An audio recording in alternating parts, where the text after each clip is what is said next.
లూకా సువార్త 23వ అధ్యాయము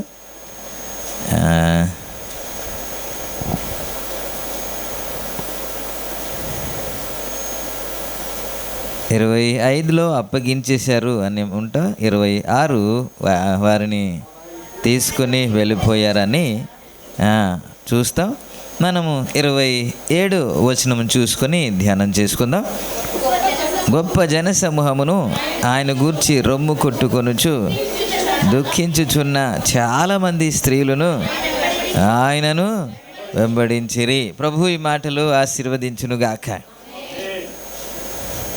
మనందరితో దేవుడు మాట్లాడునుగాక. వినే చెవులు, గ్రహించగల మనసు మనందరికీ ప్రభు అనుగ్రహించునుగాక. స్తోత్రం. కళ్ళు మూసుకొని చిన్న ప్రార్థన చేసి ధ్యానంలోనికి వెళ్దాం. మహిమ ఘనత ప్రభావములకు అర్హుడైన యేసయ్యా, నీకు వందనాలు ప్రభు.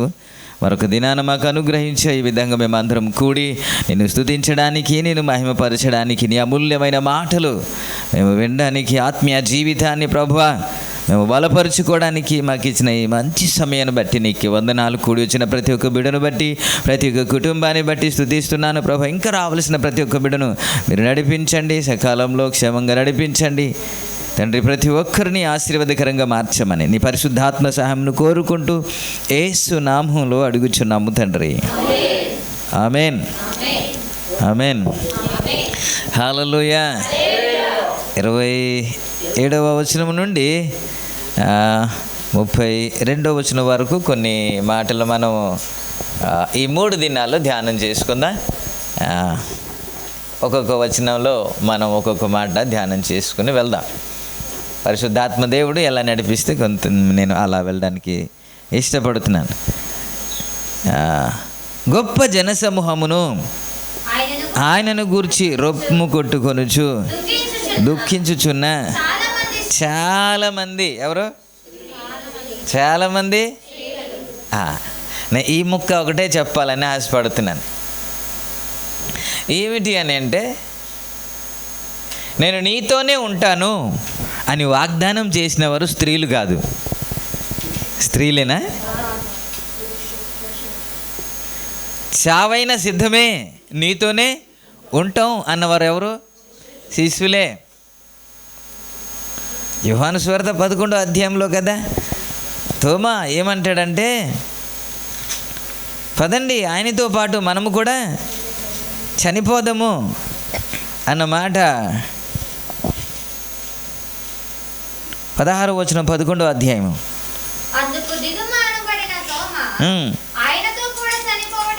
ఆయనతో కూడా చనిపోవుటకు మనమును వెళుదము అని తన తోడి శిష్యులతో చెప్పాను అన్నమాట. మనం కూడా ఏం చేద్దాం? చచ్చిపోదాం అన్నట్టు మనం చూస్తాం. తర్వాత పేతురు కూడా, అయ్యా ఏది ఏమైనా సరే నీతోనే ఉంటాను. రూతు ప్రకటించినట్లు నీ దేవుడే, నీ ప్రజలే, నువ్వు ఎక్కడుంటే ప్రాణము తప్ప లేకపోతే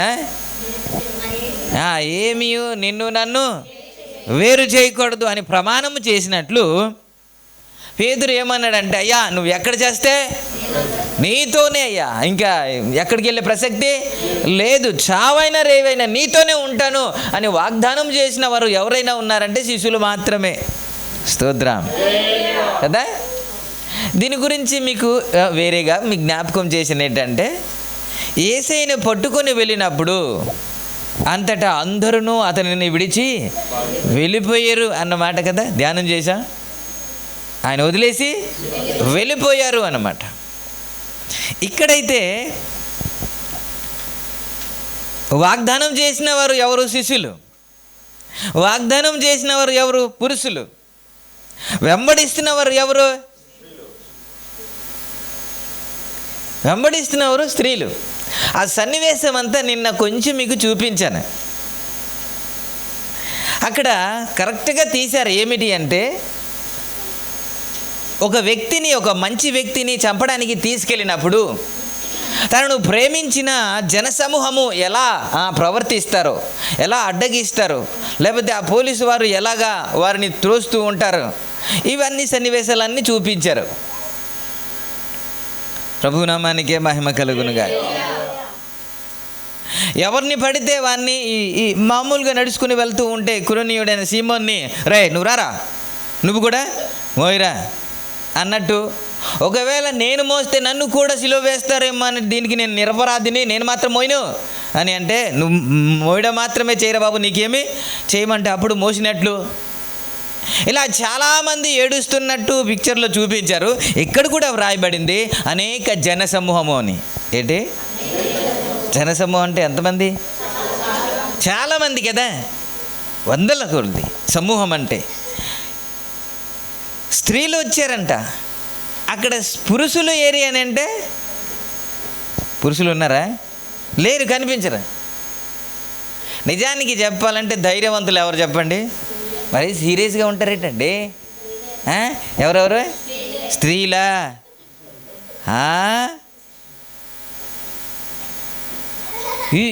ఈ వాక్యం చూసుకొని మీరు స్త్రీలు ధైర్యవంతులు అంటున్నారా? కాదు కాదు. ఎప్పుడు పిరికివారు అని ఎవరు అంటే స్త్రీలనే. ఒక చావుకైనా తెగించేవాడు పురుషుడేనండి. దేనికైనా ఎదురెళ్ళేవాడు ఎవడు? పురుషుడేనండి. ప్రతిదానికి భయపడేవారు ఎవరు? స్త్రీలే సార్. మా ఆయన పారిపోయాడు కానీ నేను మాత్రం ముందుకు వెళ్తాను అని వెళ్తారు ఎవరైనా సరే? ఎవరు వెళ్ళలేరు. పురుషులు అలాగా, పురుషులు దేనికైనా తెగించి ముందుకు వెళ్తారు.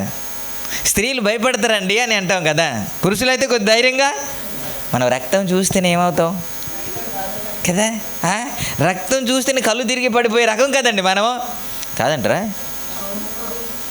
అంటే బైబిల్లో స్త్రీలు ధైర్యంగా ఉన్నారు కాబట్టి మనం కూడా ధైర్యంగా ఉన్నాం. స్తోత్రం. మంచోళ్ళందరూ స్తోత్రం చెప్దాం. ఏరుసుకున్నారు హల్లెలూయా చెప్దాం. నేనేం చెప్పాను?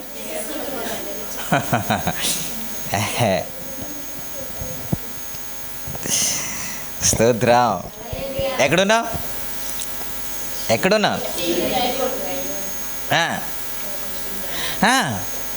ప్రతిదానికి భయపడేవారు ఎవరు అని అంటే స్త్రీలే.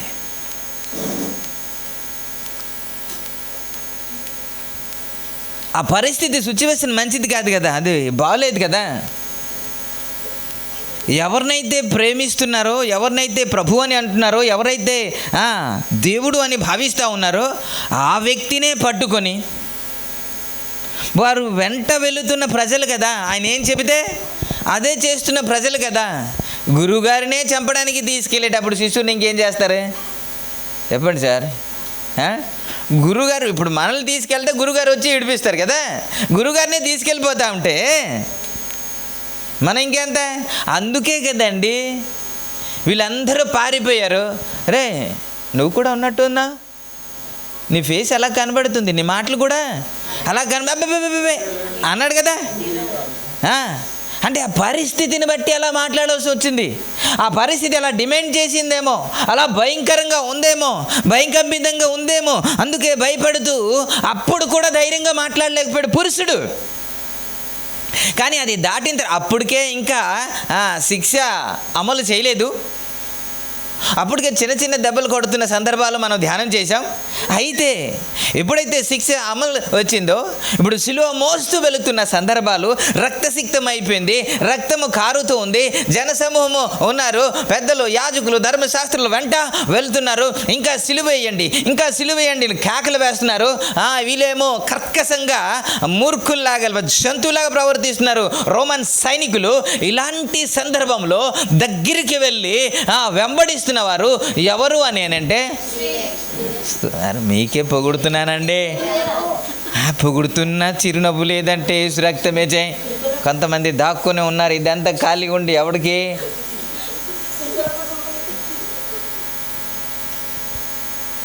ఇదంతా ఉన్నాయి కదా సార్, రండి నాకు కనబడండి, మీ ఫేస్ చూసుకొని నేను మాట్లాడాలని.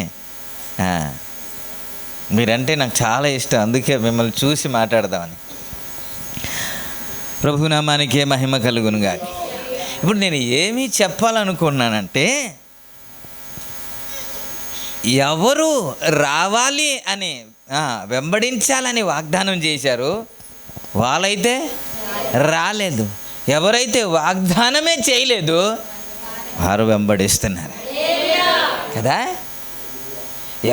ఎవరైతే వస్తారో అనుకున్నామో వాళ్ళైతే, ఎవరైతే పిరికివారు అనుకున్నామో వాళ్ళు వచ్చారు కదా. వీళ్ళు రారండి, భయపడిపోయి పారిపోతారు. ఇంకా చెప్పాలంటే యేసయ్యను సిలువ వేసిన తర్వాత, సమాధి చేయబడిన తర్వాత కూడా యూదులకు భయపడి తలుపు వేసుకొని గదిలో ఉన్నారనే సంగతి కదా మనం చదువుకుంటాం. ఇంకా నెక్స్ట్ అంత భయం ఉండేది ప్రజలలో. అంత భయం ఉండేటప్పటికి కూడా నన్ను కూడా పట్టుకొని కొడతారేమో, నన్ను కూడా పట్టుకొని శిక్షిస్తారేమో, నన్ను కూడా అరే నిన్ను కూడా సిలువ వేస్తా అంటారేమో, ఈవిడ కూడా అతనితో ఉంది అని అంటారేమో అని ఈ భయం ఏమాత్రము వారిలో కనబడలేదు. ఎవరి గురించి అయితే అనుకున్నామో వాళ్ళైతే రాలేదు, కానీ ఎవరి గురించి అయితే అనుకోలేదో వారు కనబడుతున్నారు. హల్లెలూయా. అందుకే ఎవరిని తక్కువ అంచనా వేయొద్దు. ఎవరిని తక్కువ అంచనా, దేవుడు ఎవరిని ఎప్పుడు ఎలా వాడుకుంటాడో తెలియదు. వీడికి జ్ఞానం లేదండి అని ఎప్పుడు మీరు అనుకోద్దు. వీడు చెప్పలేడండి అని ఎవరి గురించి అనొద్దు. ఇర్మియా గురించి మాట్లాడతాడు. నిన్ను ప్రవక్తగా నిలబెడుతున్నాను అని 1వ అధ్యాయంలో మాట్లాడుతుంటే, ఇర్మియా నేను ప్రవక్తగా పెళ్ళగించడానికి, స్థిరపరచడానికి నేను నియమిస్తున్నాను అని అంటే 6వ వచనంలో నేను బాలుడను అలాగా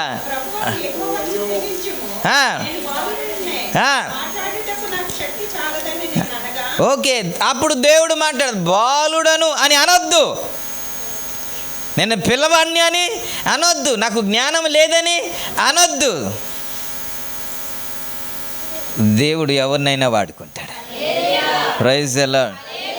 కొరింథీ రాసిన పత్రిక 1వ అధ్యాయం 29వ వచనంలో వ్రాయబడిన మాట ఏంటో తెలుసా? జ్ఞానులను సిగ్గుపరచడానికి వెర్రివారిని దేవుడు ఏర్పరచ, బలవంతులను సిగ్గుపరచడానికి బలహీనులను దేవుడు వాడుకుంటున్నాడంట. Praise the lord.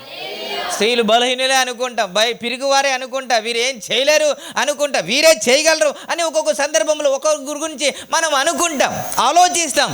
కానీ ఎవరైతే వాగ్దానం చేశారో, ఎవరైతే వెంబడిస్తామన్నారో, ఎవరైతే చివరి వరకు ఉంటాము అని మాట ఇచ్చేశారో వారే కనబడలేదు సార్. దేవునికి స్తోత్రం.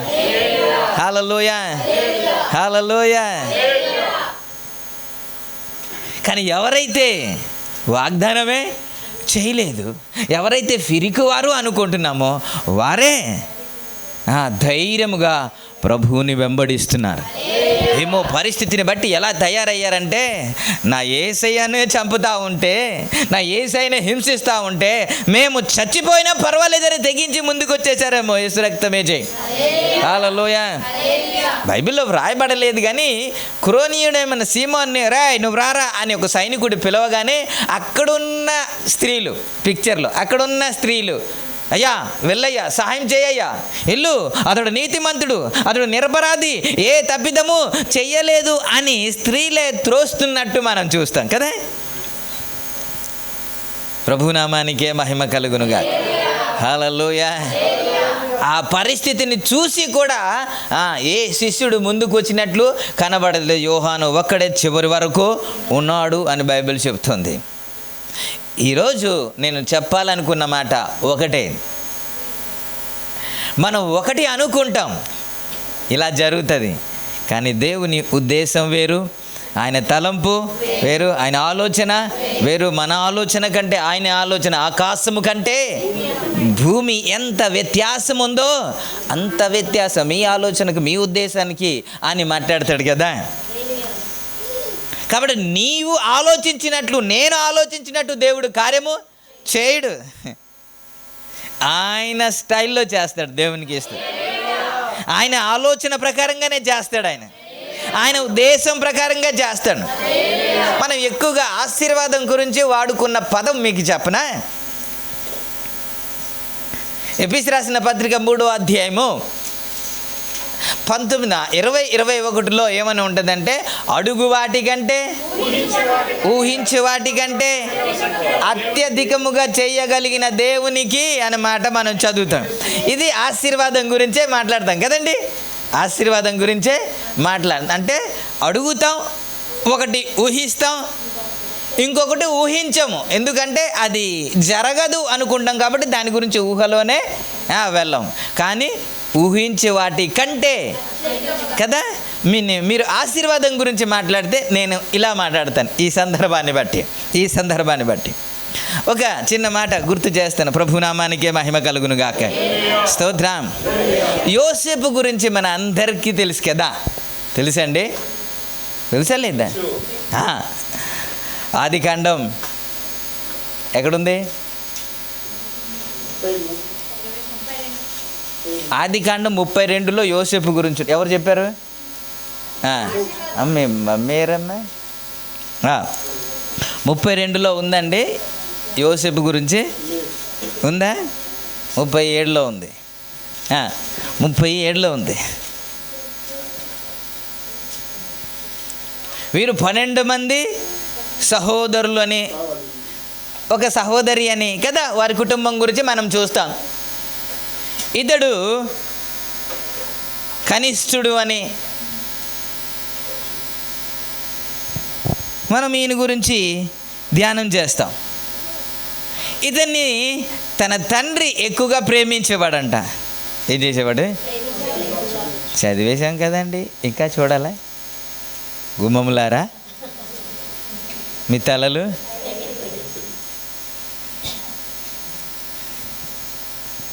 మా వాళ్ళు తెగ రాసేస్తున్నారు. గంటల తరబడి ఇలాగ ఆడతారు కానీ ఒక అరగంట అది చూడరు. ఆ రిఫరెన్స్లన్నీ వచ్చేస్తాయి కదా. ఎందుకో కష్టపడిపోతున్నారు. యేసు రక్తం వేచాయి. ఇయర్షిప్ పెరుగుతుంది కదా. మీరు చూస్తే చూడరు, తెగ రాస్తున్నారు. నేను ఎవరికి మీ బీప్ చూసుకొని నేను మాట్లాడాల.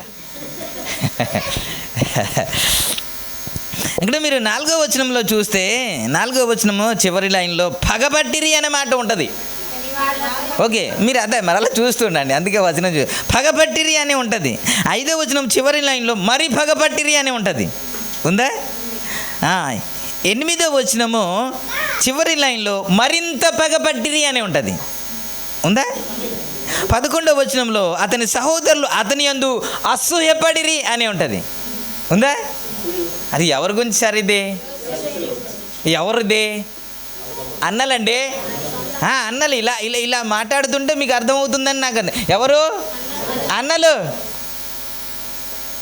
అన్నలు పగపడతారంట, మరీ పగపడ్డారంట, మరింత పగపడ్డారంట, అసూయ పడ్డారంట.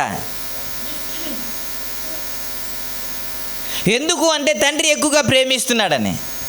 మీరు ఇంకా 19-20 వచనంలో చూస్తే వారు మాట్లాడుతున్న మాట, వారు ఇదిగో ఈ కలలు కనువాడు వచ్చుచున్నాడు, వీడిని చంపి ఇక్కడున్న ఒక గుంటలో పారవేసి దుష్ట మృగం వీని తినివేసినని చెప్పుదాము, అప్పుడు వీని కలలు ఏ మగునో చూద్దాం అంటున్నారు. అంటే నిక్ నేమ్స్ అంటారు. ఎగారా కలలు కానివాడు వస్తున్నాడు రా. కళలు ఏమైనా నాకు రా రా రా అంటే వస్తుందా? ఇప్పుడు కళలు అలాగని వస్తారా? మీకు అలాగే వస్తాయా? ఈరోజు ఈ కళ కనాలా అని రాసుకుంటే వస్తుందా? ఎవరికైనా వస్తుందండి. ఇతను కళ కన్నాడు, ఇప్పుడు కావాలని కన్నాడా? ఇతడు అనుకుంటే వచ్చిందా? ఇతడు ఊహిస్తే వచ్చిందా? ఇలా రా రా రా అని పిలిస్తే వచ్చిందా? ఇతనికి కళ వచ్చిందని చెప్పడమే అది తప్పంట. కళ వచ్చిందయ్యా అని చెప్పడమే తప్పంట.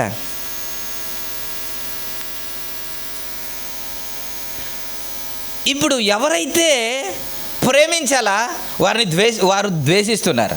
ఎవరైతే ప్రేమించాలా వారేమో ద్వేషిస్తున్నారు.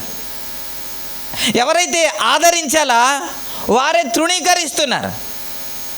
ఎవరైతే అర్థం చేసుకోవాలా రే కలలు కనివాడు అంటున్నారు. నిజానికి నీ భర్త గురించి కానీ, నీ తల్లి గురించి కానీ, నీ పిల్లల గురించి కానీ మీకంటే నాకు ఎక్కువ తెలుస్తుందా?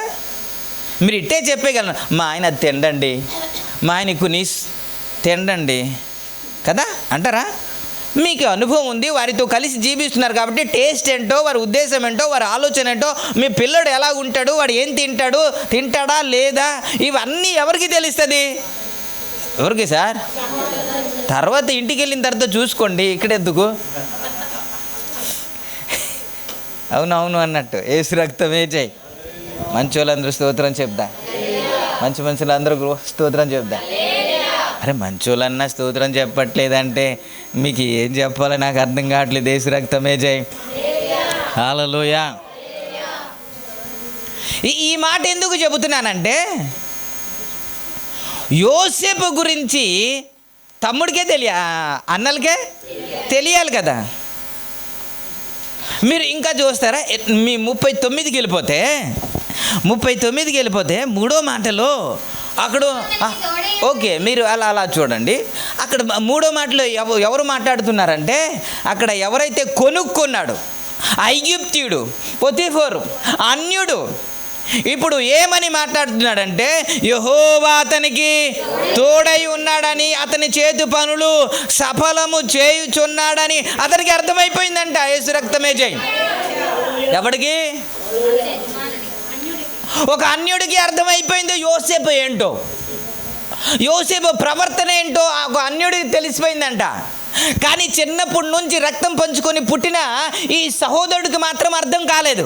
ఏమని మాట్లాడుతున్నాడంటే ఇదిగోరా కలలు కాని వాడు వస్తున్నాడు రా అని పగబడ్డారంట. మరింత పగబడ్డారంట, అసూయ పడ్డారంట. నిజానికి చెప్పాలంటే ఎవరు పగబట్టాలి? పొతిఫరు పగబట్టాలి. ఎవరు ప్రేమించాలి? అన్నలు ప్రేమించాలి. ఎవరు గౌరవించాలి? అన్నలు గౌరవించాలి. ఎవరు అర్థం చేసుకోవాలి? చెప్పండి సార్ గట్టిగా. అన్నలు గౌరవించాలి.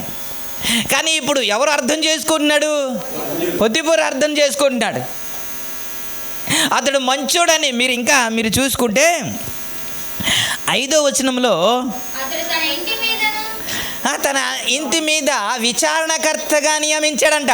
ఎవరిని? యోసేపును తన ఇంటి మీద విచారణకర్తగా నియమించాడంటే ఇతడు మంచోడు అని అర్థం చేసుకుంటే కదా అప్పచెప్తాం. ఇంకా మీరు 6వ వచనం చదువుకుంటే అతడు అప్పగించిన తర్వాత ఇంట్లో ఏముందో లేదో తిండి తప్ప ఇంకా దేని గురించి ఆలోచించేవాడు కాదంట. అప్పుడు ఇంతగా అప్పచెప్పేశాడంటే యోసేపుని ఎంత నమ్మాడు సార్? స్తోత్రం. మీకు సమజైలేదు, ఇంకా మీకు అర్థం కాలేదు ఈడు ఎక్కడి నుంచి ఎక్కడ వెళ్తున్నాడు.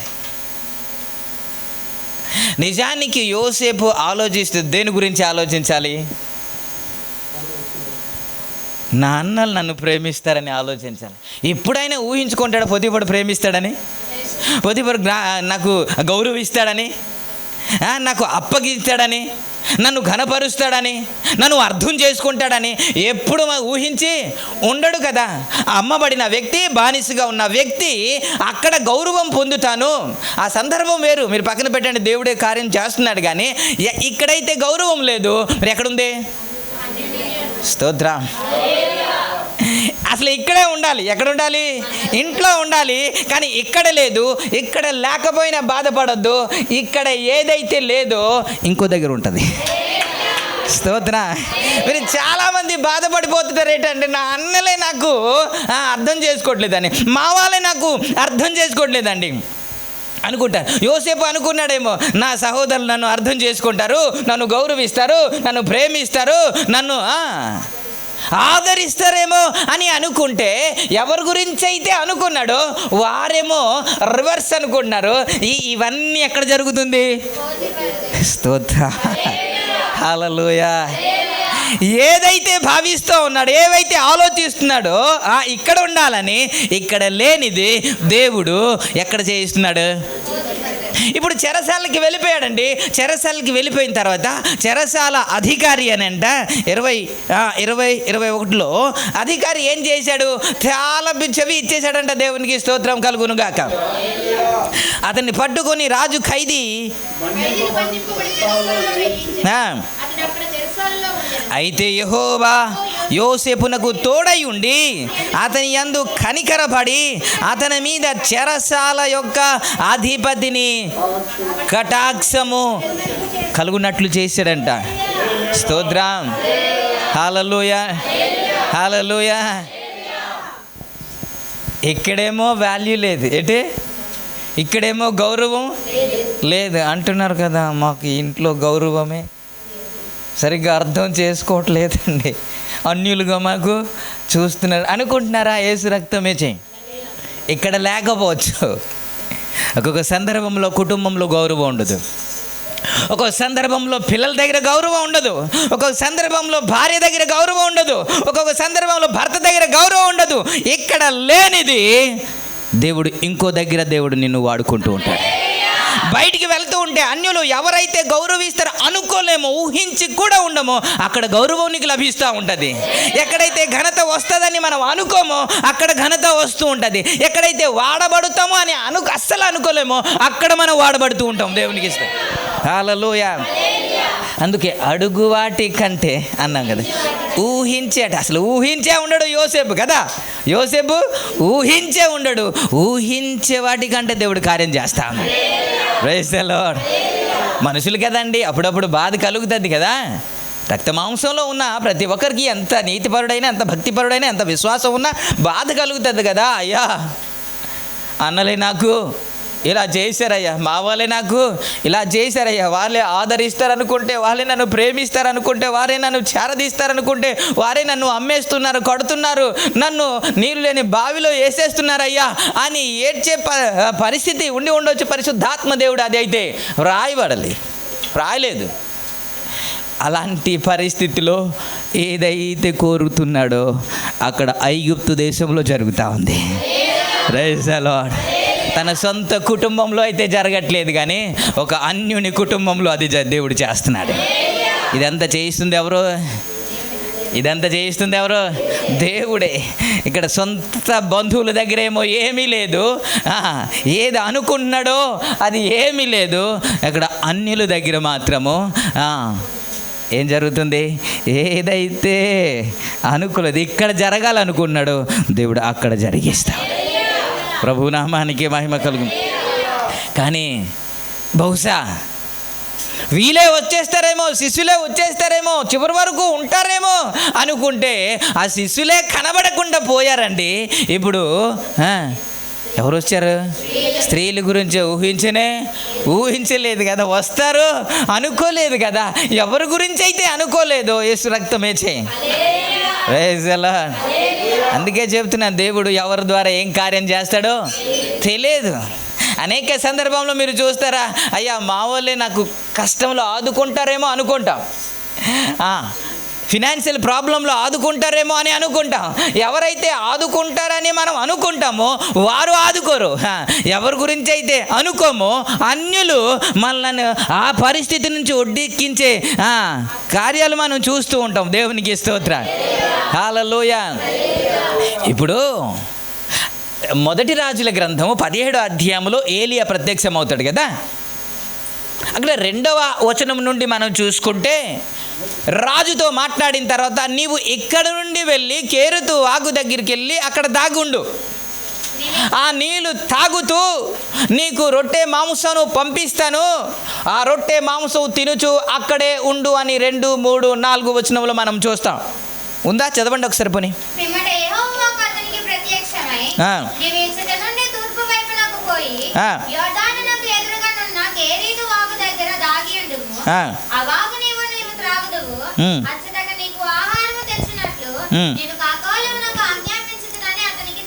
Praise the lord.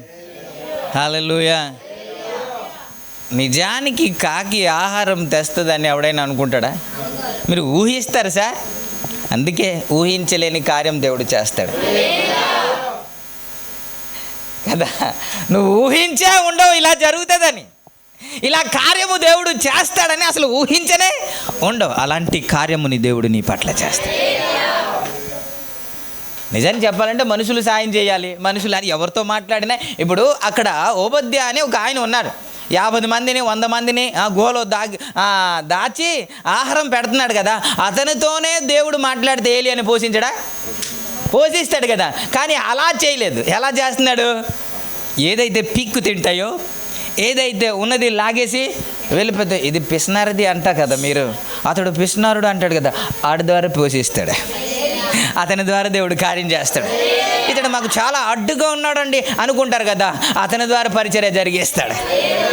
ఏమండి, సౌలు కంటే లేకపోతే పౌలు కంటే పరిచర్యకు అడ్డుపడినవాడు ఎవడైనా ఉన్నాడా? కానీ పరిచర్యకు మెయిన్ వ్యక్తిగా తయారైపోయాడు పౌలుస్తూ. నా దేవుడు ఊహించలేని కార్యం చేస్తాడు. హల్లెలూయా. అందుకే అడుగు వాటికంటే, ఊహించే వాటికంటే ఊహించలేని, అసలు ఊహించే ఉండవు అలాంటి కార్యం మన జీవితంలో దేవుడు చేస్తాడు. ప్రభునామానికే మహిమ కలుగును గాక. అయితే 7వ వచనంలో ఏమని ఉంటుందంటే, కొంతకాలమైన తర్వాత ఆ దేశంలో వర్షం లేనందున ఏమైంది, ఆ వాగు నీరు ఇప్పుడు తాలెత్తండి చెబుతాను. ఇప్పుడు తాలెత్తండి. ఎన్నిసార్లు గుమ్మములా రానాలి మీకు. ఇప్పుడు దేవుడే పంపించాడా, లేకపోతే ఈయన సొంతంగా వెళ్ళాడా? కెరీతు వాగు దగ్గరికి వెళ్ళమని చెప్పింది ఎవరో? దేవుడే. అక్కడ ఉండు, ఆ నీళ్ళు తాగు, ఆహారాన్ని పంపిస్తానని చెప్పింది ఎవరో? ఇది దేవుని చిత్తమే కదా, దేవుని ఉద్దేశమే కదా, దేవుని ఆలోచనే కదా. దేవుని ఆలోచన ప్రకారం, దేవుని చిత్తానుసారంగా చేస్తున్నా సరే ఏమైందంట? ఎండిపోయింది. ఎందుకు ఎండిపోవాలా? అదే కదా. ప్రార్థన చేస్తున్నానండి, దేవుని చిత్తానుసారంగా చేస్తున్నాను, అయినా ఎందుకండి అలా జరిగింది అంటాం కదా అప్పుడప్పుడు. అయినా ఎందుకండి అంటే అలా జరగకూడదు. నీకు ఎలాగైతే వచ్చిందో అలాగే నా దేవుడు చేయాలి. పనోడు మరి దేవునికి స్తోత్రం. నీకు ఎలా తోచుతుంటే నా దేవుడు అలా చేస్తే ఆయన ఉన్నాడంటాం. అని స్టైల్ అది కాదు కదా. స్తోత్రం. ఏదో అంటాడు అని ఆడి చెప్తాడు, కానీ నా దేవుడు డైలాగ్ అది. ఏసు రక్తం ఏంటది? ఆయన రూటే వేరంట. ఏటట ఆయన రూట్ సినిమాలో ఇలా చేశాడు. నా యేసయ్య రూటే వేరు. దేవునికి స్తోత్రం. నీ ఆలోచన ప్రకారంగా దేవుడు చేయడు, నీ ఉద్దేశం ప్రకారంగా దేవుడు, నీ స్టైల్ లాగా దేవుడు, నువ్వు ఎలాగైతే అనుకుంటున్నావు ఆ విధంగానే నీ దేవుడు చేయడు. ఆయనకంటూ ఒక ఉద్దేశం ఉంది, ఆయనకంటూ ఒక ఆలోచన ఉంది. ఆ విధంగానే ఆ సమయంలోనే దేవుడు కార్యం చేస్తాడు. అందుకే తగిన సమయంలో దేవుడు మీ జీవితంలో కార్యము చేసినట్టు ఆయన బలిష్టమైన రెక్కల క్రింద మీరు దీన మనస్కులై ఉండండి. ఆయనకే సమయాన్ని అప్పగించాలి. ఆయనకే అన్నీ అప్పగిస్తే ఆయన ఎలా చేయాలో అలా చేస్తాడు. అప్పుడప్పుడు బాధపడిపోతాం, ఆయన చిత్తానుసారంగానే చేసామండి, ఆయన ఉద్దేశ ప్రకారంగానే చేసి ఆయన చెబితేనే వెళ్ళామండి అంటాం.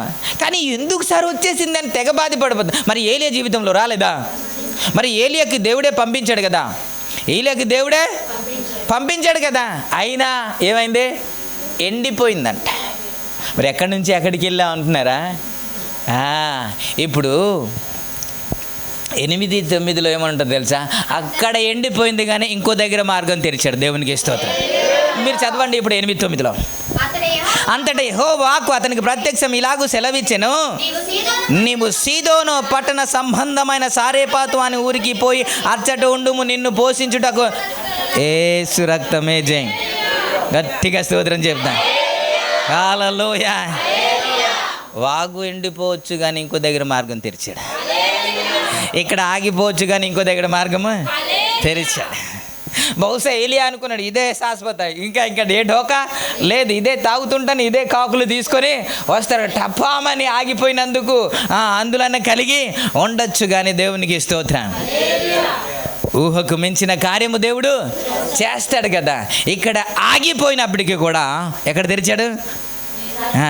ఒక రాజు దగ్గరికి పంపించలేదు, సారేపతు విధవరాల దగ్గరికి పంపించి అద్భుత రీతిగా పోషించడు. నేను ఏం చెప్పాలి అనుకుంటున్నానంటే, యోసేపుకు గౌరవం ఎక్కడ లభించాలి? కుటుంబంలో లభించాలి. కానీ అక్కడ లేదు. ఎక్కడుంది? అన్యుల దగ్గర ఉంది. ఇక్కడ ఆగిపోయింది. ఇప్పుడు నీరు ఎక్కడ తెరిచారు? ఇంకా అందుకే ఆయన కార్యం గురించి ఎదురు చూడాలి. కానీ మనుషుల మీద మనం ఆధారపడకూడదు. మనం ఎవరి మీద ఆధారపడాలి? దేవుని మీద ఆధారపడాలి. ఆయన ఏ విధంగా కార్యము చేయగలడు. ఆయనకి అసాధ్యమైనది ఏది లేదు. కాబట్టి ఆయన మీదే మన కనుదృష్టి ఉంచాలి. అందుకే హెబ్రీ గ్రంథకర్త 12:1-2లో ఇంత గొప్ప సాక్షి సమూహము మేఘము వలె మనలను ఆవరించి ఉన్నందున మనము కూడా ప్రతి భారమును సులువుగా చిక్కులు పెట్టే పాపమును విడిచిపెట్టి విశ్వాసమునకు కర్తయు దానిని కొనసాగించువాడునైనా ఎవరి వైపు? వదినైపా భర్త వైపా, అత్త వైపా, ఇంకెవరి వైపు సార్? ఎవడు అప్పు ఇస్తాడు ఆడు వైపా? ఎవరి వైపు? యేసు వైపు చూచుచు మన ఎదుట ఉంచబడిన పందెములో. స్తోత్రం, హల్లెలూయా. కానీ ఏలియా ఎప్పుడు ఆహారం గురించి ప్రార్థన చేసిన దాఖలాలు లేవు. అయ్యా నువ్వు ఎలా చేస్తావయ్యా దాని గురించి ప్రార్థన చేసే దాఖలాలు లేవు. ఆయన ఉద్దేశం ఒకటే, ఆయన ఆలోచన ఒకటే, ప్రజలందరూ మార్పు చెందాలి. ఓకే, అందుకే మనం ప్రతిసారి నేర్చుకున్న పాఠం ఏంటో తెలుసా? మొదట నీతి కదా. మొదట నీతి. ఏలియా చేస్తుందంతా ఏంటంటే, ఎవరైతే దేవుని యొద్ద నుండి దూరంగా పారిపోయారో వారిని సంఘానికి తీసుకొచ్చేయాలి. అదే ప్రయాసపడుతున్నాడు తప్ప ఇంకొకటైతే లేదు. కానీ దేవుడు చేస్తున్న కార్యం ఏంటి అని అంటే, ఆయనకి ఏవేవో కావాలో ప్రతిదీ ప్రొవైడ్ చేస్తున్నాడు. స్తోత్ర కదా. మన గ్రూప్లో ముందు కుటుంబం, ముందు బిడ్డలు, ముందు దేని గురించి ప్రార్థన చేస్తాం చెప్పండి సార్? ఒక అంశం ఇస్తే చాలు. దైవ సేవకుల వరకు ప్రార్థన చేయండి. ప్రభువా సేవకుల్ని దీవించండి, ఆశీర్వదించండి, నాయన ఆరోగ్యం ఇవ్వండి. ప్రభువా నా బిడ్డల్ని, నా పిల్లల్ని. ఇక్కడికి వెళ్ళిపోతారు. మళ్ళీ నీకు ఇచ్చింది ఏంటి? ఏమి అంటే ఉదయకాల ప్రార్థనలు బాగా ఆలకిస్తాడంట కాబట్టి చెయ్యాలంటే, లేకపోతే వెంట. ఏలియా ఎప్పుడైనా ఆహారం గురించి ప్రార్థన చేశాడా? ఏలియా ఆరోగ్యం గురించి ప్రార్థన చేశాడా? సొంత అవసరం గురించి ప్రార్థన చేశాడా? కానీ దేవుడు తీర్చాడా లేదా? ఘనంగా వాడుకున్నాడా లేదా? అద్భుత రీతిగా వాడుకున్నాడా లేదా? అందుకే నేను చెబుతున్నాను, ప్రార్థన చేస్తేనే ఇచ్చే దేవుడు కాదు. మీరే పాడతా, అడగక ముందే అక్కర నెరిగి అని పాడేస్తారు కదా. పాట మాత్రమే తెలుసు కానీ మిగతావన్నీ మాత్రం తెలియదు. నిజమే, అడగక ముందే అని బైబిల్లో ఉన్న వాక్యం ఏంటో తెలుసా? మీరు ప్రార్థన చేయుచుండగా మీ మనవిని నేను ఆలకిస్తాను. ఇంకా ముగించలేదు, ప్రార్థన చేయుచుండగానే దేవుడు ఆలకించే జవాబిచ్చే దేవుడు. Praise the lord. అలాంటి గొప్ప దేవుడు కలిగి ఉండి కూడా ఇంకా నమ్మకం లేకపోవడమే. ఎందుకు నమ్మకం లేకపోవడం అంటే, మన స్టైల్లో జరగాలి. ఏంటి? మన స్టైల్లో జరగాలి, మనం అనుకున్నట్టు జరగాలి, మనం ఊహించినట్టు జరగాలి. దేవుడు అలా చేయడు. ఎప్పుడు దేవుడు అలాగా చేయడు. దేవుడు వాగ్దానం చేసిన తర్వాత 24 సంవత్సరాలు పట్టింది కదా అబ్రహాంకి కుమారుడు ఇవ్వడానికి. ఈ పొరపాటు ఇంకా ఏం జరుగుతుందేమో టెస్ట్ చేయడానికి దేవుడు ఆపాడేమో. ప్రార్థన మొదలుపెట్టిన తర్వాత జకరియా ఎలిజబెత్కి వృద్ధాప్యం వరకు దేవుడు సమాధానము ఇవ్వలేదు కదా. ఎందుకు ఇవ్వలేదు అని ఎందుకు అడుగుతా? ఆయనకు ఒక ఉద్దేశం అంటూ ఉంది, ఆయనకంటూ ఒక ఆలోచన ఉంది కదా. యేసయ్యకు 6 నెలల క్రితమే యోహాను పుట్టాలి. అది కూడా ఎలిజబెత్ జకరియా జీవితంలో జన్మించాలి, వారి కుటుంబంలో జన్మించాలి. ఇది దేవుని ప్రణాళిక. ఈ ప్రణాళిక జరిగే వరకు మీరు ఏం ప్రార్థన చేసినా, ఎంత ప్రార్థన చేసినా కదలదు. ఆ టైంలోనే జరుగుతుంది. స్తోత్రం. దేవుడు ఒక ప్రణాళిక సిద్ధం చేశాడండి. ఎప్పుడు? యేసయ్య పుట్టక ముందే ఒక 6 నెలల క్రితమే యోహాను పుట్టాలని. ఇప్పుడు ముందే పుడితే అవుదు కదా. మరి మీరు ఎంత ప్రార్థన చేసినా, కన్నీరు కార్చినా, ఉపవాసం ఉన్నా సరే, ఇంక ఎక్కడికి వెళ్ళినా, నైట్ ప్రేయర్కి వెళ్ళినా అవుద్దా? అవ్వదు. అప్పుడే మనకి ఆలోచన వస్తుంది, ఏం దేవుడు మా ఇద్దరు దేవుడు ప్రార్థన ఆలోకించట్లేదు, అస్సలు ప్రార్థన అనిపిస్తుంది. ఆల్రెడీ ఫిక్స్ అయిపోయింది కదా డేట్. ఆ డేట్లో యేసయ్య గురించి వ్రాయబడినమాట. గల్తీ రాసిన పత్రిక 4:4 అనుకుంటాను, అదేనా? కాలము సంపూర్ణమైనప్పుడు దేవుడు తన కుమారుని, అదేనా? ఓకే చాలు, ఆ ఒక్క లైన్. కాలము పరిపూర్ణమైనప్పుడు, కాలం ఇటుగాని అటుగాని లేకుండా కాలము పరిపూర్ణమైనప్పుడు తన కుమారుణ్ణి దేవుడు పంపాడు. దేవునికి స్తోత్రం, హల్లెలూయా, స్తోత్రం, హల్లెలూయా. కాబట్టి తన కాలంలో చేస్తాడు, తన చిత్తములో చేస్తాడు, తన ఉద్దేశం ప్రకారంగానే చేస్తాడు. ఆయన ఆలోచన వేరు, ఆయన ఉద్దేశం వేరు, ఆయన చిత్తము వేరు. దేవునికి స్తోత్రం. మనం అనుకుంటాం ఇలా జరగాలని, కానీ మనం ఊహించి ఉండవు అలాంటి కార్యము దేవుడు చేస్తాడు. యోసేపుకు కుటుంబంలో అయితే ఆదరణ లేదు, గౌరవం లేదు, అర్థం చేసుకునే మనుషులే లేరు. కానీ ఎక్కడున్నారు? ఒక అన్యుని ఇంట, ఒక అన్యుని ఇంట బానిస బ్రతుకు ఎక్కడైతే జీవిస్తూ ఉన్నాడో ఐగుప్తు దేశంలో ఇతడు ఏదైతే అనుకుంటున్నాడో అక్కడ దేవుడు జరిగిస్తూ ఉన్నాడు. Praise the lord. మీ అనుభవంలో కూడా మీకు సాక్ష్యం చెప్పమంటే అనేక సాక్ష్యాలు చెబుతారు. మీరు చాలామందిని నమ్ముకున్నారు, వీరైతే నాకు సపోర్ట్గా ఉంటారు, వీరైతే నాకు సహాయం చేస్తారు, వీరే నన్ను పోషిస్తారు, వీరే నన్ను ఆదరిస్తారు, వీరే నన్ను పక్కన ఉండి ప్రతి సమయంలో వారు నిలబడతారని అనుకుంటామో వారే దూరం అయిపోతారు. ఎవరి గురించి అయితే అనుకోమో వారే మన పక్షాన నిలబడతారు. దేవునికి స్తోత్రం. అది దేవుని కార్యం. Praise the Lord. హల్లెలూయా. మన దేవుడు మనల్ని విడిచిపెట్టే దేవుడు కాదు సార్. మనుషులైనా విడిచిపెట్టవచ్చు, కానీ నిన్ను విడువను, నిన్ను పాట పాడతా ఎడబాయని పాట భలే పాడతారండి పీటర్ గారు లాగా. కానీ మామూలు కూడా మంచి స్వరం ఉందండి, కాకపోతే టైమింగ్సే రాదు, మీరు క్షమించాలి. చిన్నపిల్లలు లాగా అర్థం చేసుకుని మీరు క్షమించాలి. ఇప్పుడిప్పుడు చక్కగా నేర్చుకుంటున్నారు. ఆసక్తి అయితే ఉంది, కానీ జ్ఞానానుసారమైన ఆసక్తి కాదు. అందరూ పాడతారండి. చిన్నపిల్లలు మొదలుకొని మైకి ఇస్తే గంటలు కాదు 2 గంటలైనా పాడమంటే మనమే లాక్కొని వాక్యం చెబుతూ ఉంటాం. అప్పుడప్పుడు ఏసు రక్తమే చేయి. ఈ బ్యాచ్ ఉన్నారు కదండి, ఈ బ్యాచ్ కూడా పాడతారు. ఇది ప్రార్థన చేసే బ్యాచ్ కూడానా? వీళ్ళు కూడానా? ప్రార్థనలో పోరాడతారు, పాటల్లో కూడా స్తుతిస్తారు. ఏసు రక్తమే చేయి. రాబోయే దినాల్లో ప్రభువు వాడుకున్నాడు కాక. ఒకసారి కొంచెం ముందుకు వెళ్ళిపోదా, టైం అయిపోతుంది కదా. దావీదు గురించి మీరు చూస్తారా? దావీదు గురించి ఒకసారి మీరు చూస్తారా? దావీదు గురించి 16వ అధ్యాయంలో, 1 సమూయేలు 16వ అధ్యాయంలో, నువ్వు బెత్లెహేముకి వెళ్ళు, యెషై కుమారులలో ఒకరిని అభిషేకించు అని సమూయేలుని పంపిస్తే ఆయన వస్తాడు. వచ్చిన తర్వాత రా, నేను బలి అర్పించి ప్రేయర్ జరిపించాలి, ఒకసారి పద మీ ఇంటికి అని అంటే వస్తాడు. అందరూ కూర్చున్నారు. కూర్చున్న తర్వాత మీ వాళ్ళందరినీ పిలు అని అన్నాడు. నీ కుమారులందరినీ పిలువు అన్నారు. 6వ వచనం నుండి ఒక్కొక్కరిని పిలుస్తూ ఉన్నాడు, ఒక్కొక్కరిని పిలుస్తున్నాడు. పెద్దడు వచ్చేటప్పుడు భలేగున్నాడు, భలే హైట్గా ఉన్నాడు, ఈడే సరైనడు అని అంటే ఆడు సరైనడు కాదు, నువ్వేమో బయట చూస్తున్నావు, నేనేమో లోపల చూస్తానని ఎవరికి తిట్టాడు? సమూయేలుకే. సో అతనికి పక్కన పెట్టేసి ఇంకొకరిని, అతని పక్కన పెట్టి ఇంకొకరిని, అలాగే 7గురిని పిలిచేశాడు. 7గురిని పిలిచిన తర్వాత 11వ వచనంలో సమూయేలు అడుగుతున్న మాట, నీ కుమారులు అందరూ ఇక్కడ ఉన్నారా? ఓకే, మీరు ఒక్కసారి తల్లిదండ్రులారా ఈ మాట జాగ్రత్తగా వినండి. ఒక దైవ సేవకుడు మీ ఇంటికి వచ్చిన తర్వాత, మీ కుమారులందరినీ పిలువు అనిన తర్వాత ఒకరిని పక్కన పెట్టేసి 3 2 నిలబెట్టేసి వీరే అని చెప్తారా మీరు? ఎవరైనా చెబుతారా సార్?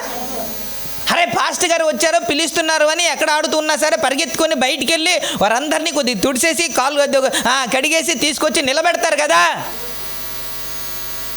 ఒక దైవ సేవకుడు, ప్రవక్తగా, యాజకుడుగా, న్యాయాధిపతిగా వాడబడుతున్న ఒక దైవ సేవకుడు నీ ఇంటికి వచ్చి నీ పిల్లలందరినీ పిలవమంటే 7గురిని పిలిచేసి అంటే 8వ వ్యక్తిని పిలవకుండా ఆపేశాడు. అది కూడా దైవ సేవకుడు అడిగే వరకు పిలవలేదంటే దాని ఉద్దేశం ఏంటి మీరు చెప్పండి? వాడు లెక్కలో లేడు సార్, వాడు లెక్కల్లో లేడు. ఎవరు? తండ్రి కూడా లెక్కల్లో ఉంచట్లేదు. తండ్రికి అలా ఉంటుందా ప్రేమ? మీకు అందుకే చెప్తున్నా తల్లిదండ్రులారా, నా కూతురు, నా బుజ్జి, నా కన్నా అనేసి ఒకడు, నా కొడుకు, నా బుజ్జి, కన్నా అని ఇంకొకరు. ఈ తల్లి ఏమో కొడుకుని మావోడు అంటది, తండ్రి ఏమో కూతుర్ని. అసలు వీళ్ళిద్దరు ఎవరికి పుట్టారు? నేను ప్రతిసారి చెబుతున్న మాట, మా అమ్మ నన్ను తృణీకరిస్తుంది, మా అమ్మ నన్ను ప్రేమించట్లేదు అనే భావన నీ కూతురికి రాకూడదు. నన్ను ప్రేమించట్లేదని నీ కొడుక్కి ఆ మనసు రాకూడదు. మీ ప్రేమించవచ్చు కానీ అది వ్యక్తపరచొద్దు వాళ్ళ దగ్గర. కూతురేమో నా పార్టీ, కొడుకేమో నీ పార్టీ అని అనొద్దు. మీ ఇద్దరికి పుట్టలేదా? ఇద్దరు మీ ఇద్దరికే కదా పుట్టారు. మరి ఎందుకు అలా మాట్లాడతారు? మేము అందరూ ప్రేమిస్తామండి, బాగానే ప్రేమిస్తాం, కానీ అలా ఉత్తిగా మాట్లాడుకుంటామంటే ఆ ఉత్తిగా మాట్లాడిన మాటే కదా వాళ్ళకి గుచ్చుకుంటుంది, అదే కదా పట్టుకుంటారు. మా అమ్మ ఎప్పుడు నన్ను తిడుతుంది, మా నాన్న ఎప్పుడు నన్ను ప్రేమించడు అనే భావన ఎందుకు? ఇలా జరగలేదా? ఇసాకు రిబికా జీవితంలో జరగలేదండి?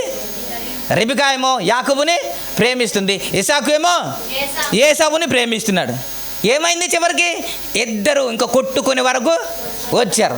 ఇద్దరు ఒకే రోజు, ఒకడేమో ఇంకో దగ్గర పారిపోయాడు, ఒకడేమో తన మామ దగ్గరికి భయంతో వెళ్ళిపోయాడు. ఇప్పుడు ఇద్దరు కొడుకులు మన నిన్నటి వరకు ఉన్నారు, ఈరోజు ఇద్దరు సింగిల్గా మిగిలిపోయారు కదా. ఆ పరిస్థితి ఎందుకు వచ్చింది? తల్లేమో ఎవరికి? వీళ్ళు ఇంకా బతికి బయటపడ్డారు, ఇంకా రాలేదు రెడ్డోడు. వస్తే వీళ్ళు ఎలా చేస్తారో చూద్దాం. ఏసు రక్తమే చెప్పు. ఇంకో బుడ్డోడు వస్తే అప్పుడు తెలుస్తుంది. రాలేదు కాబట్టి సింగిల్గా ఇద్దరు ఒకళ్ళని ప్రేమించేద్దాం. ఇద్దరు వస్తే అప్పుడు ఈ నాన్న పార్టీ, ఇది అమ్మ పార్టీ. ఏం జరగదు అనుకుంటున్నారు, కానీ వారిలో భేదాభిప్రాయము ఎందుకు వస్తుంది తెలుసా? అందుకే మీరు ప్రవర్తించే తీరును బట్టే. కాబట్టి ఇంకా అలాగా వద్దు. తండ్రి అందరినీ ప్రేమించాలి కదా. తండ్రి అని ఎందుకు బిరుదు ఇచ్చాడు తెలుసా?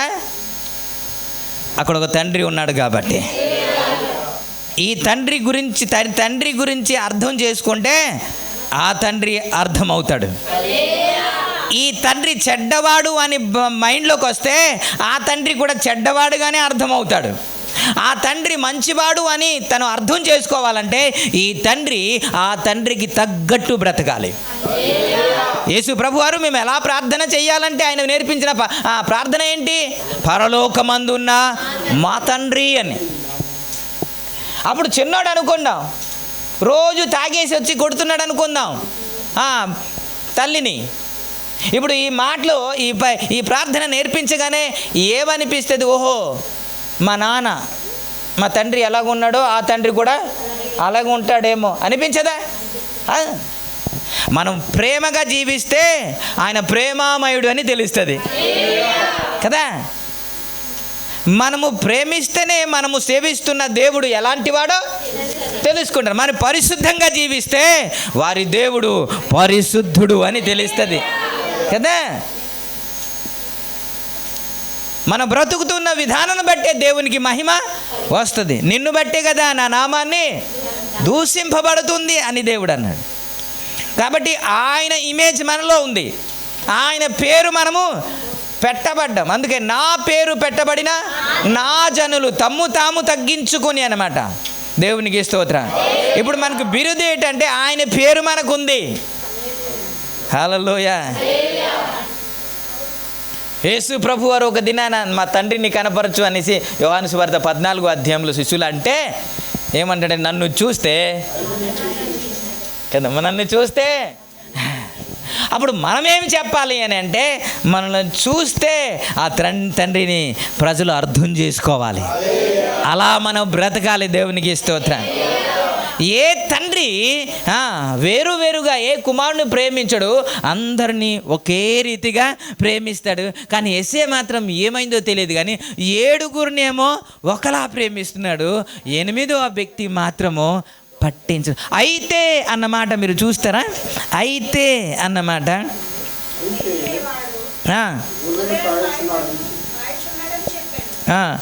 అయితే అని అంటే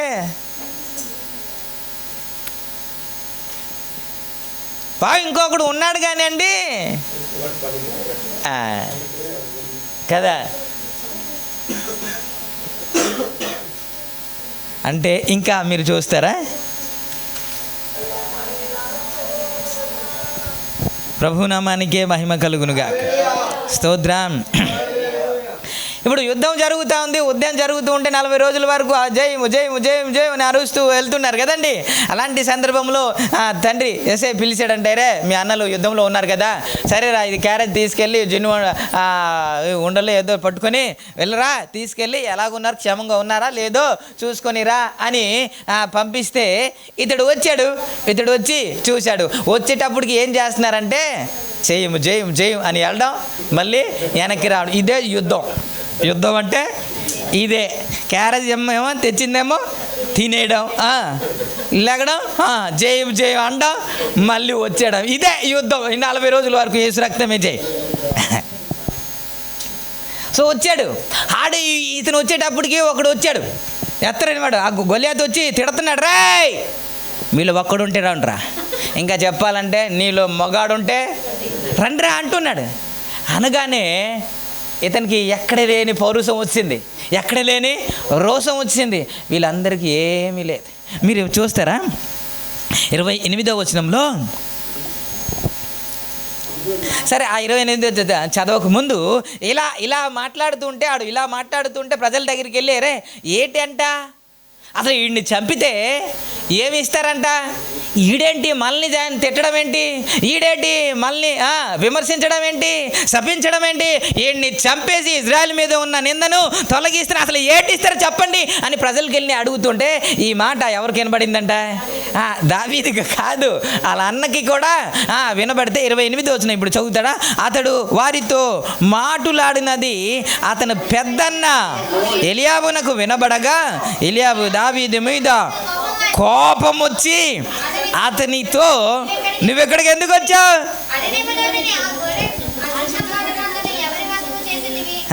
నీ గర్భమును నీ హృదయపు చెడుతనమును నేను తెలుసురా, రే నీ హృదయ ఆలోచన నాకు తెలుసురా, నీ గర్భము నాకు తెలుసురా అని అంటున్నాడు. ఎవడో అన్న. ఇప్పుడు 18 మొదటి వచనం చదువుతారా. దావీదు సౌలుతో మాట్లాడుట చాలించినప్పుడు యోనాతాను హృదయము దావీదు హృదయముతో కలిసిపోయెను. యోనాతాను దావీదును తనకు ప్రాణ స్నేహితునిగా భావించి, అసలు యోనాతాను ఎవరు? యోనాతాను సౌలు కుమారుడు అండి. ఇది ఎలియాబు ఎవరు? అన్నయ్య అండి. ఈడంటున్నాడు నీ చెడుతనమును నాకు అంటున్నాడు. అంటే ఆడు చెడుతనము ఆ దావీదులో ఉందంట. కానీ ఒక పరాయి వ్యక్తి యోనాతాను మాత్రం అతన్ని చూడగానే అతడు ఆత్మీయుడని, అతనికి హృదయముతో ఇతని హృదయం కూడా కలిసిపోయిందని ఇతడు ఏం చూస్తున్నాడు తెలుసా, సౌలు రాజు తర్వాత యోనాతాను రాజు అవ్వాలండి. కానీ మైండ్ ఫిక్స్ అయిపోయాడు, ప్రత్యక్షత ఉంది, నెక్స్ట్ రాజు ఎవరు అంటే దావీదు అని ఫిక్స్ అయిపోయాడు. ఎవడైనా ఒప్పుకుంటాడండి? నెక్స్ట్ సీట్ కొరకు ఎవడైనా పొడి చేద్దామని, ఎవడైనా పడగొడదామని ఏదైనా ట్రై చేసే రోజులు అప్పుడు ఉన్నాయి, ఇప్పుడు కూడా ఉన్నాయి కదా. అలాంటి పరిస్థితిలో ఒక ప్రత్యక్షత ఉందంట. నెక్స్ట్ రాజు ఎవరు అంటే దావీదే అని ప్రేమిస్తాడు.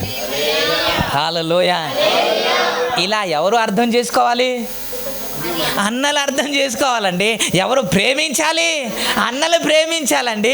బంధువులు ఎవరు ఆదరించాలి అని అంటే బంధువులు ఆదరించాలి. కానీ ఎవరు అర్థం చేసుకోలేదు కుటుంబ సభ్యులు. తన పరిస్థితి ఏంటో నిజంగా చెడు ఉద్దేశం కలిగిన వ్యక్తి అంటే దావీదు. ఆయన యథార్థంగా జీవించిన వ్యక్తి కదా.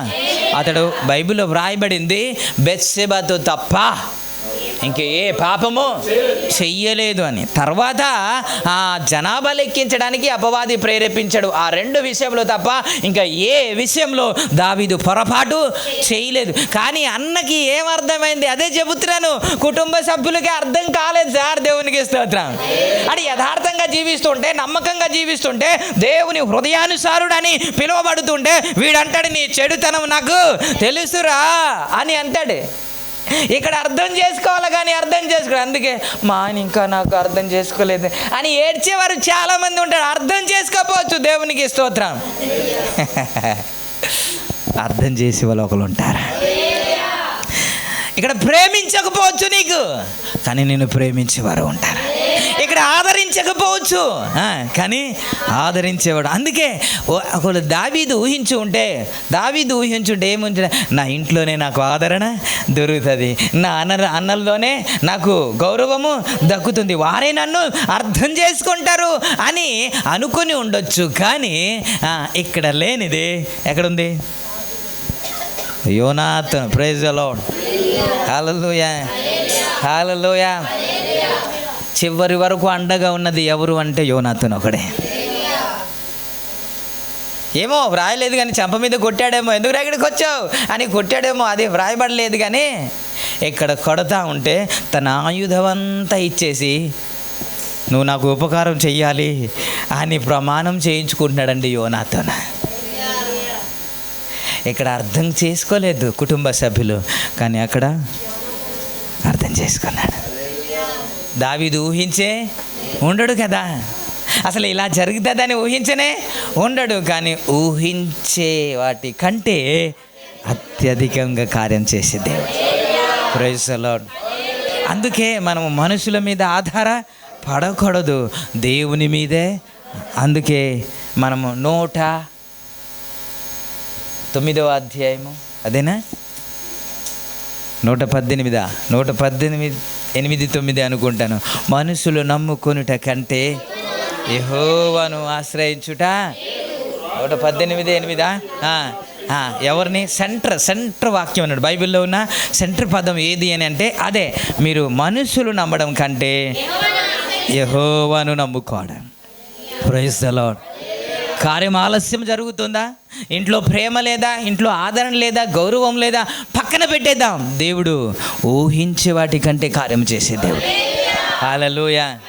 మనం అంటాం కదా, ఆశపడే ప్రాణాన్ని తృప్తి పరుస్తాడు సార్. తృప్తి పరుస్తాడు ఖచ్చితంగా. ఎక్కడైతే మీరు వాడబడకపోవచ్చు, దేవుడు ఎక్కడ నిర్ణయించాడో అక్కడ వాడుకుంటాడు. Praise the lord. నిన్ను వాడుకోవాలంటే ఇక్కడ మాత్రమే కాదు, ఎక్కడైనా వాడుకుంటాడు నా దేవుడు. Praise the lord. నిన్ను వాడుకోవాలంటే ఈ విధంగానే వాడుకుంటాడని కాదు, ఏ విధము చేతనైనా దేవుడు వాడుకుంటాడు. Praise the lord. ఆయన కార్యమే ఊహించలేని కార్యం. నేను టైటిల్ ఇచ్చాను, ఊహించని కార్యము అని. Praise the Lord. హల్లెలూయా. అలాంటి కార్యము చేసే దేవుడు మన దేవుడు. అనుకొని ఉండొచ్చు, నా శిష్యులు నన్ను వెంబడిస్తారు, చివరి వరకు వచ్చేస్తారు అనుకో. ఎవరి గురించి అయితే అనుకోలేదో వారే జనసమూహముగా వచ్చేసారు, ఏడుస్తూ చివరి వరకు వచ్చేసారు. నెక్స్ట్ ఎంతవరకు వచ్చారు అనేది మీకు జ్ఞాపకం చేస్తాను, ఎంతవరకు వచ్చారనేది గుర్తు చేస్తాను. ఈరోజు ఇంతవరకు నేను ఆపడానికి ప్రయత్నం చేస్తాను. ప్రభు ఈ మాటలు ఆశీర్వదించునుగాక. ఆమేన్.